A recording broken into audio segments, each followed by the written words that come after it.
K Muhammad Ali, K M Ali Kodungallur, അങ്ങനെ ഒരുപാട് ആളുകളുടെ ലേഖനങ്ങളാണ് കെ എം അലിയെ കുറിച്ചുള്ള. ഇതിനും കുറെ റെഫറൻസ് ഉണ്ട്. പിന്നെ നമ്മള് ഈ പുസ്തകത്തില് മുസ്ലിം നവോത്ഥാനം, പിന്നെ എം ഐ തങ്ങളുടെ പുസ്തകം നമ്മൾ നിലപാട് സ്വീകരിക്കാൻ വേണ്ടി ഇത് എന്താ ഈ പുസ്തകത്തിന്റെ ഉള്ളിൽ കിടക്കുന്ന ഒരു ദാർശനിക ഭാവം ഏറെക്കുറെ ഈ പുസ്തകം എനിക്ക് സഹായിച്ചിട്ടുണ്ട്.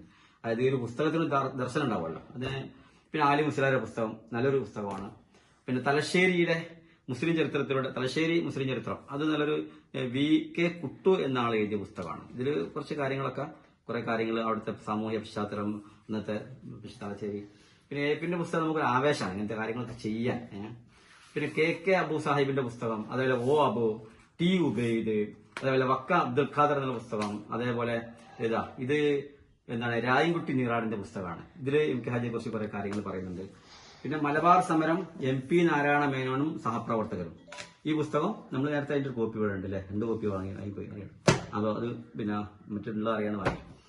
പിന്നെ സർ സയ്യിദിന്റെ പുസ്തകം നമുക്ക് സഹായകമാണ്, പക്ഷെ ഇതിന് റെഫറൻസ് ആയില്ലെങ്കിലും.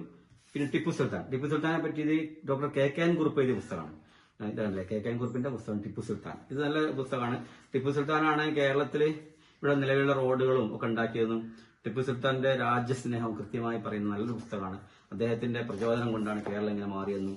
അതിൽ വേറെ പ്രത്യേകത പറയുന്നത് വെച്ചാല് ഈ നമ്മുടെ കേരളത്തിലാണല്ലോ ആൾക്കാർക്കെല്ലാം ഭൂമി തരംതിരിച്ചു കൊടുത്തത്, അതിന് തുടക്കം കുറിച്ച് ടിപ്പു സുൽത്താനാണ്.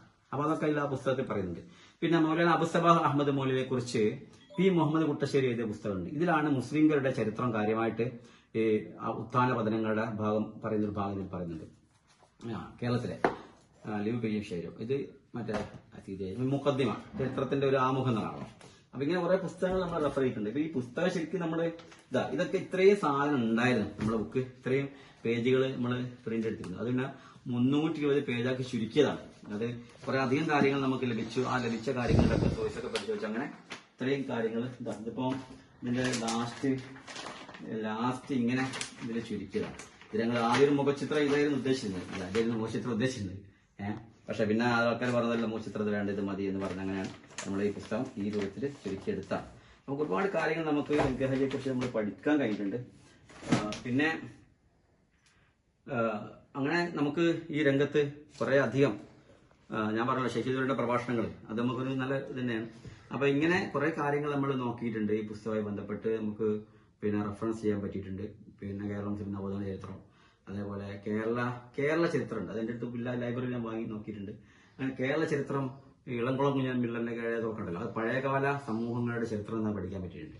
അപ്പൊ ഇതാണ് പറയാനുള്ളത്. റെഫറൻസ് എന്ന് പറഞ്ഞാൽ ഏറ്റവും പ്രധാന റെഫറൻസായി നമുക്ക് അനുഭവപ്പെട്ടത് MGSന്റെ പുസ്തകമാണ് ഒന്ന്, പിന്നെ KM ഈ പുസ്തകമാണ്.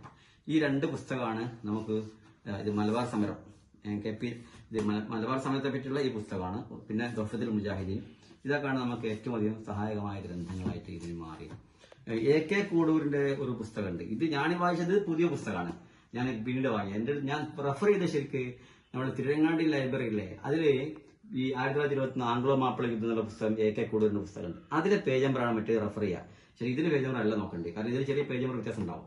അപ്പോൾ അത് ആ പഴയ പുസ്തകമാണ് നോക്കി. ഇതിന്റെ അടുത്ത് ഞാൻ എനിക്ക് വേണ്ടി ഒരു പുസ്തകം എനിക്ക് വേണം എന്നവർക്ക് ഒരു പുതിയ പതിപ്പ് ഞാൻ എടുത്തു വെച്ചാണ്, എനിക്ക് വേണ്ടി വാങ്ങിയാണ്. പക്ഷെ ഞാൻ ആ പുസ്തകം എഴുതുന്ന കാലത്ത് മറ്റേ പുസ്തകം നോക്കി, ലൈബ്രറിയിൽ നിന്ന് ആ പുസ്തകം ഇവിടെ ഇല്ല. അപ്പൊ അങ്ങനെയാണ് നമ്മൾ ഈ റെഫറൻസ്, നമ്മൾ ഏറെക്കുറെ അത്യാവശ്യം കാര്യങ്ങൾ റെഫർ ചെയ്തിട്ടുണ്ട്. ഈ പുസ്തകങ്ങളൊക്കെ നമ്മൾ പിന്നെ സ്വന്തമാക്കി വെച്ചിരിക്കുകയാണ്. ആവശ്യം വരുമ്പോൾ ഇനിയും മുസ്ലിം ചരിത്രവുമായി ബന്ധപ്പെട്ട ഒരുപാട് കാര്യങ്ങൾക്ക് വേണ്ടി ഇത് ആവശ്യം ഉണ്ടാവും എന്നുകൊണ്ട്. ഏതായാലും പിന്നെ നല്ലൊരു ഇതായിട്ടുണ്ട്. അസ്സലാമു അലൈക്കും.